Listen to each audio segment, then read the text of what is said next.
boyfriend now, Nancy. Olá, meus caros, aqui é o Corvo.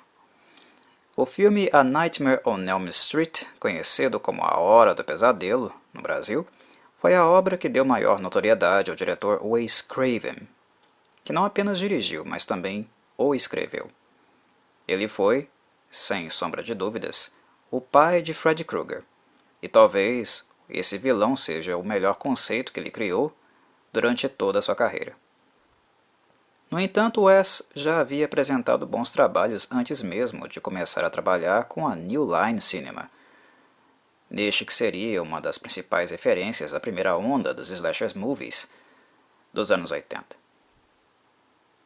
Em 1972, Wes dirigiu e também escreveu um filme de exploitation chamado The Last House on the Left, que foi produzido curiosamente por outro nome que ficaria famoso na cena slasher, Sean Cunningham, o criador da franquia Friday the 13th, Sexta-feira 13. Os dois trabalharam juntos. Pessoalmente, penso que The Last House on the Left seja o melhor trabalho de Wes, feito com a soma módica de $87 mil apenas. Na mesma década, ele ainda dirigiria e escreveria outro filme de horror bastante conhecido, The Hills Have Eyes, de 1977. Mas foi apenas quando Wes decidiu voltar aos próprios tormentos da sua juventude que ele então, na costura de vários rascunhos e experiências pessoais, escreveria O Vilão dos Pesadelos, que tem como arma os infinitos tormentos que são possíveis num mundo onírico. A seguir falarei um pouco deste conceito e também de alguns aspectos do filme. Caso o ouvinte nunca tenha assistido a Nightmare on Elm Street, sugiro que o faça antes de prosseguir, pois o que farei será um pequeno aprofundamento na obra, e sendo assim, eu irei necessitar dar alguns pequenos spoilers sobre a mesma. Primeiramente, abordarei o vilão Freddy Krueger e as inspirações de Wes Craven para a criação do mesmo. Freddy Krueger, para todos os efeitos, é um vilão que, embora tenha sido escrito detalhadamente por Wes, ganhou mesmo vida graças à interpretação do ator Robert Englund, que previamente tinha mais experiência com palcos do que necessariamente com cinema. A linguagem corporal, o tom de voz e o humor negro do ator são aquilo que realmente faz de Krueger ser o que é. Previamente no canal, eu dediquei um pouco do meu tempo apenas para falar de Robert Englund e a sua longa relação com o personagem, interpretado por ele em todos os filmes da franquia, exceto no remake da Platinum Dunes, de 2010. Vou deixar um card acima para que consultem este vídeo, onde aponto mais detalhadamente por que Englund se tornou unha e carne com o personagem.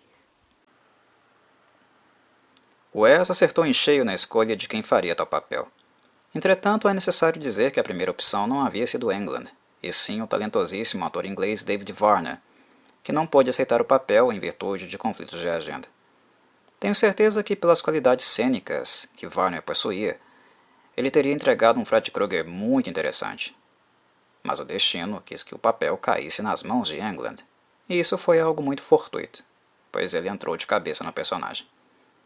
Isso era, obviamente, muito importante, pois mesmo que o plano do diretor não fosse de transformar a Nightmare on Elm Street em uma franquia, algo que eu falarei no final do vídeo, certamente este era o desejo do estúdio, a New Line Cinema. Halloween, naquele ponto, havia produzido 2 filmes de notório sucesso financeiro, seguido por Friday the 13th, que também estava conseguindo capitalizar muitíssimo bem para a Paramount. Era uma referência da New Line na questão financeira.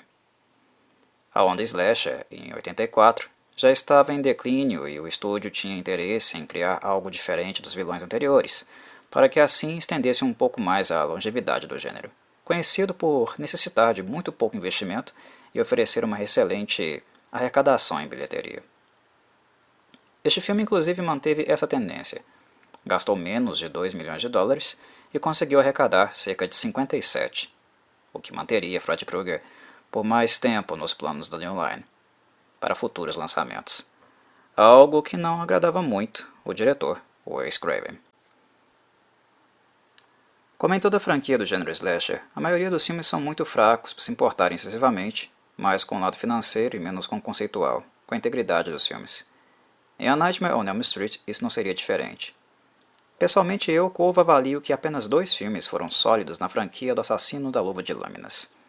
O primeiro, no caso esse aqui, e também o terceiro. Curiosamente, o terceiro filme não foi dirigido por Wes Craven, mas é o seguinte que realmente possui participação dele, pois foi ele que também escreveu o roteiro. Wes participou apenas de 3 filmes da franquia. O outro seria New Nightmare, que retorna para o gênero horror depois de vários filmes terem optado pela dark comedy no decorrer dos anos. Pessoalmente, New Nightmare não me agradou muito, mas é um dos filmes da franquia que também tem uma considerável parcela de apreciadores. Eu não consigo me decidir qual é realmente o melhor filme, se é o primeiro ou o terceiro filme. Ambos são bons por razões diferentes. Mas se há um que é mais focado no horror e não representa Fred Krueger enquanto uma figura cômica, e sim um psicopata e pedófilo nojento, este filme é esse aqui. Ele, em comparação aos que se seguiram, tem um tom bem mais sério. O segundo filme da franquia também é focado mais no horror do que na dark comedy, mas peca por ter um roteiro e execução muito ruins. Já o terceiro seria aquele que tornaria Fred Krueger um zombador sádico. Introduziria uma aura fantasiosa, mas que não abriria mão de alguns aspectos macabros associados ainda à sua figura. Ele apresenta um bom equilíbrio, e visualmente, por ter tido um investimento maior, algo em torno de 4,5 milhões de dólares, ele também é mais atrativo. Dito isso, a essência de Fred Krueger é sem dúvida aquela retratada no primeiro filme, integralmente controlado por Wes Craven. Krueger é um monstro da sua época de menino e, em certa dimensão, uma representação dos temores que ele teve na juventude. Wes fez estes temores trabalharem com outras fontes bibliográficas que ele utilizou para inspiração, sendo a principal delas vários recortes de jornal do Los Angeles Times da década de 70, que falavam sobre uma espécie de epidemia do sono que causava pesadelos em orientais refugiados de zonas de guerra, de países como Laos e Vietnã. Houve vários casos na época onde os refugiados se negavam a dormir por sofrerem com pesadelos horríveis, oriundos das experiências que tiveram em seus países natais.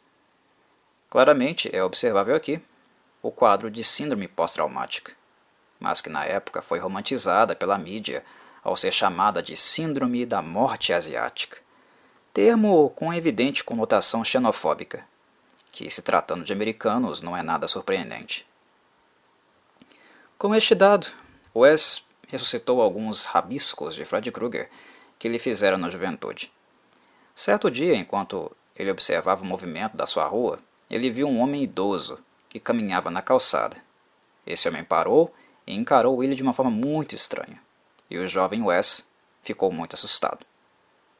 Foi a partir daí que ele concebeu os primeiros traços do seu demônio, que seria lapidado posteriormente com as influências que citei. Originalmente, Wes queria retratar Fred Krueger como um pedófilo, mas modificou o conceito para textualmente apenas sugerir que ele era um assassino de crianças, e assim evitar problemas com a censura, visto que se trata de um tema bastante delicado. A New Line, certamente, não estava alheia à onda conservadora que gerava uma publicidade negativa gigantesca aos slashers na época, e deste modo, junto com Wes, eles tentaram deixar a questão um pouco mais implícita. Entretanto, se assistirem com atenção, irão perceber que Fred Krueger é sim um pedófilo. Ninguém precisa dizer isso, basta que notem o comportamento dele. O filme possui cenas onde Fred Krueger utiliza conotações claramente sexuais. Posso citar onde isso fica mais evidente.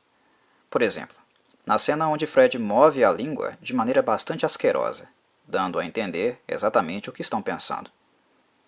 Ou ainda, quando Nancy está na banheira e acaba cochilando com as pernas abertas, e a mão de Fred surge da água e entre elas. Ou ainda, quando Nancy tenta telefonar para o namorado Glenn, e a boca de Fred sai do telefone, dizendo que agora ele era o namorado dela, e em seguida tenta lhe dar uma lambida. As evidências estão todas ali. A ideia de Wes Craven era criar um personagem que fosse o maior horror que crianças e adolescentes poderiam ter, e um pedófilo, se pararem para pensar, se encaixa perfeitamente nessa proposta. Diariamente, milhares de crianças são abusadas sexualmente no mundo, seja por membros da família ou amigos próximos, algo realmente perturbador de se imaginar. É este tipo de medo que Wes Craven quis trabalhar ao criar esse monstro completamente asqueroso. Não satisfeito, sua zona de ataque é o mundo onírico, dos sonhos. Trata-se de um lugar que, diferente dos demais, dos slashers tradicionais, não temos para onde correr. Não há como pedir ajuda, e muito menos evitar o perigo, porque cedo ou tarde, todos nós, inevitavelmente, iremos adormecer, ficando à mercê do monstro. Percebem o horror desta representação, principalmente quando ela se une com a pedofilia? É perturbador imaginar crianças e adolescentes em uma situação como essa. E neste sentido, creio que Wes Craven acertou em cheio ao criar um monstro com tais características. A sensação de desamparo dos infantos é algo desesperador e, ao mesmo tempo, revoltante. A Nightmare on Elm Street não é um filme que causa medo, mas o seu conceito é macabro demais. Ele não assusta, mas imaginar algo como Freddy Krueger desperta temor, principalmente para quem é pai e mãe, e também revolta, em todos nós de maneira geral. Portanto, emocionalmente, o monstro funciona, porque ele nos incomoda para além da sensação de medo. Nos incomoda com aversão e com raiva.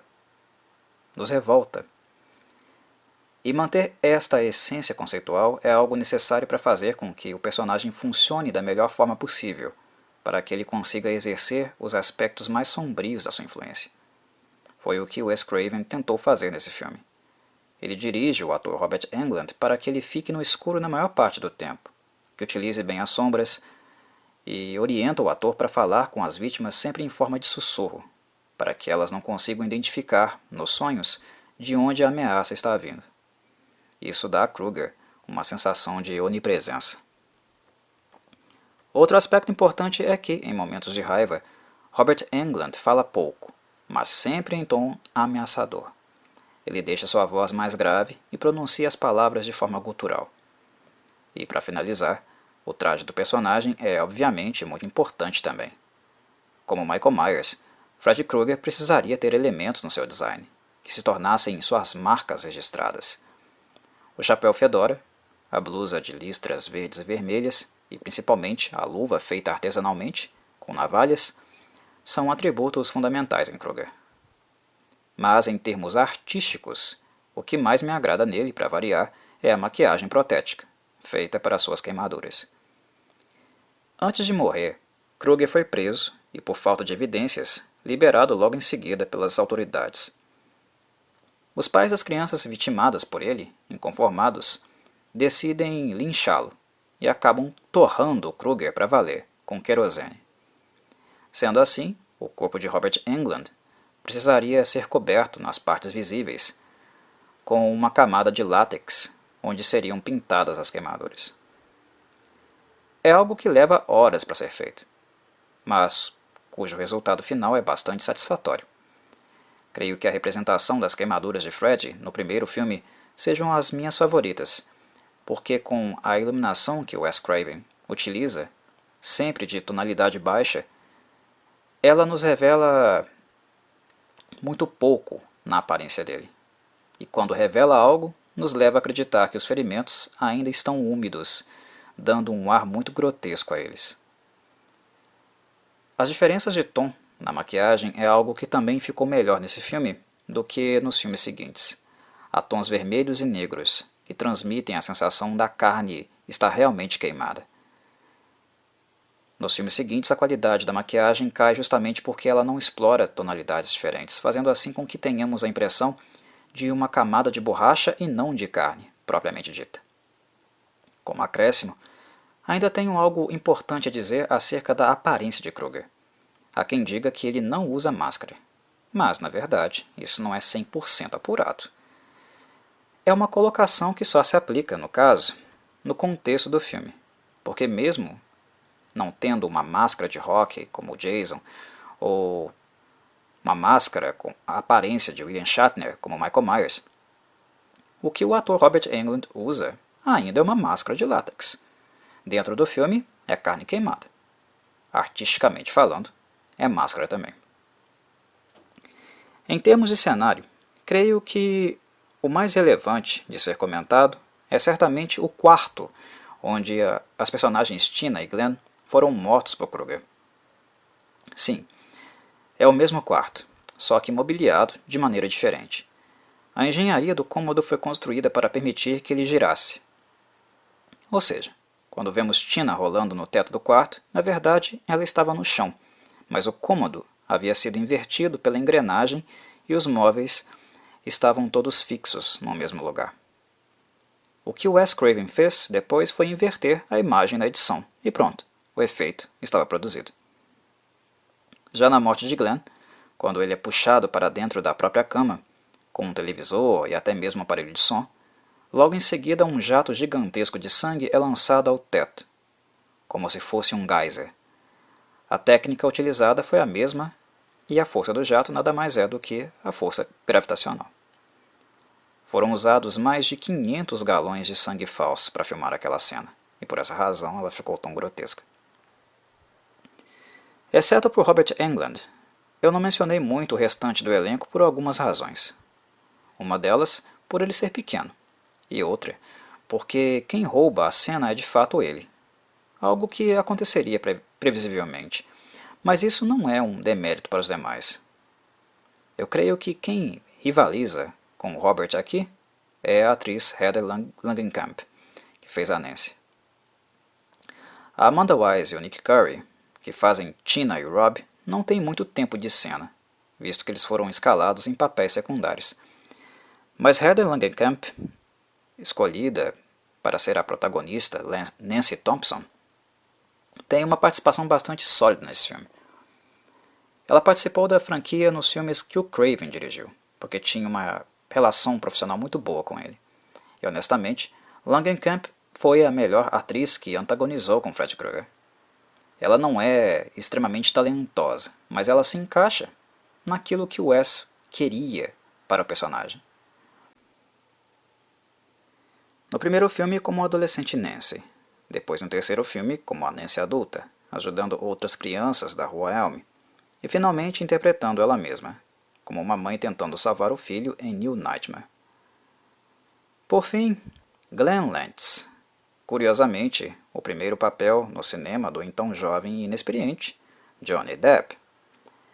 E a sua participação, acreditem, foi completamente ocasional, visto que ele apenas estava frequentando o set na companhia do amigo Jackie Earle Haley.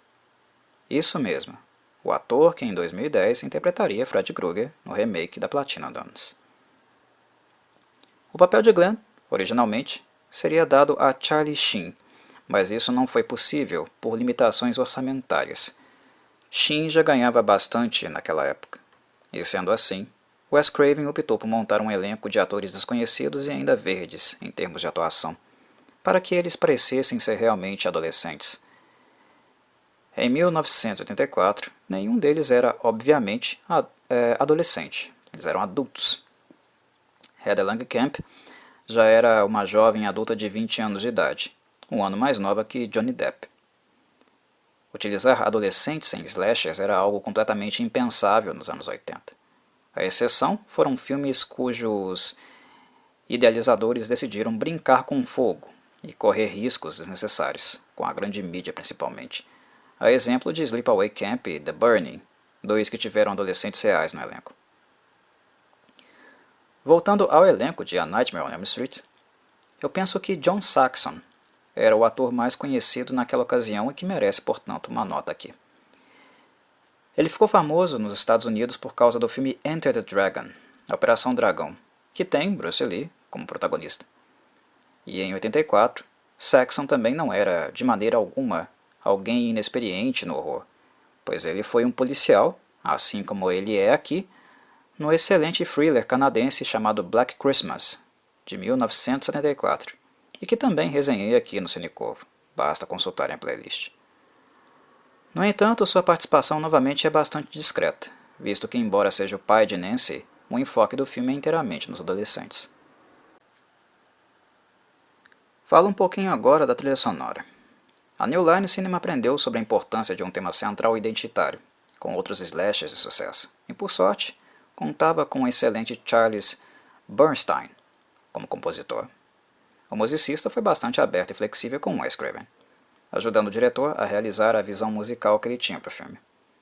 A música tema é bastante emblemática e acabou se tornando a principal da franquia. Ela é bastante interessante, com elementos oníricos, sons que remetem ao universo infantil, mas que de repente são superados por batidas ameaçadoras e uma aura de mistério. O som é bastante moderno para a época e usa sintetizadores. A inspiração de Wes Craven para ela e algo que lhe ajudou Bernstein a entender, detalhou para ele, foi a música Dreamweaver, de Gary Wright, artista pop dos anos 70. No entanto, a roupagem do tema do filme é completamente oitentista, assim como o das músicas de ambientação secundárias. Há até uma vibe techno em algumas delas. Eu não poderia deixar de citar, é claro, a cantiga infantil, tema do personagem Freddy Krueger. Ela foi uma adaptação da cantiga One, Two, Buckle My Shoe, música inglesa usada no jardim de infância e bastante lúdica pela sua proposta com rimas. O tema de Fred, no caso, foi uma releitura da mesma, mas com rimas sádicas e macabras. Os versos são os seguintes: 1, 2, Fred is coming for you. 3, 4, better lock your door. 5, 6, grab your crucifix. 7, 8, gonna stay up late. 9, 10, never sleep again. Por fim, preciso comentar um pouco o final do filme, como disse que faria. Ele não é o final que Wes Craven desejava. O que vemos no filme foi algo exigido pela New Line, para que assim a narrativa ficasse aberta, facilitando uma sequência futura. Wes queria que o final fosse sugestivo, pois o filme que ele pensou girava totalmente ao redor de Nancy. Tudo se originou nela e só poderia terminar com ela. Wes Craven queria que Nancy fosse alguém marcada, que estivesse sofrendo psicologicamente, e ao enfrentar Freddy, ao superar o seu maior medo, todas as coisas se revelariam ser fruto de sua mente, e assim ela voltaria a ter uma vida normal. O final de Wes terminaria assim e foi a New Line que exigiu, digamos, a reviravolta da reviravolta. Na minha avaliação, em termos de execução, tanto a reviravolta quanto a reviravolta da reviravolta foram mal executadas, porque não criaram uma comoção suficiente. O final de Wes teria sido o melhor se ele fosse feito com mais dramaticidade. Mas ele acabou sendo muito corrido e também careceu de elementos concretos para que durante o filme nós suspeitássemos minimamente que tudo poderia ser obra da mente de Nancy. A maneira como os fatos foram apresentados ficou parecendo um pensamento mágico, pois carecia mais de elementos materiais. Mas a ideia de Wes era muito boa, ao contrário do que fez a New Line, que foi nada mais, nada menos que um cliffhanger. O final de Wes ainda teria uma cena onde Nancy saía pela porta de casa e o carro dos amigos pararia na frente dela. Dentro dele, todos estariam mortos, o que a assusta. Mas mesmo assim, ela entra dentro dele e o carro parte para dentro da neblina, encerrando o filme. Wes queria um final sugestivo sobre a vida, que ela, em alguma dimensão, poderia não passar de um sonho também. Mas esse formato acabou sendo descartado porque o efeito do nevoeiro, da neblina, construído pela produção, não apresentou o resultado satisfatório. Wes Craven não queria que A Nightmare on Elm Street se tornasse uma franquia e pensou num final que, objetivamente, encerraria a história. Algo que acabou não acontecendo porque a New Line já estava preparando uma sequência para o ano seguinte, a qual Wes Craven, como sabemos, não retornou porque não tinha o menor interesse. E aqui termina o tópico, meus caros. Espero que tenham todos sonhos interessantíssimos após ele. E que sobrevivam para depois vir aqui embaixo nos comentários e dizer o que diabo vocês viram. Um abraço a todos e saudações corvídeas.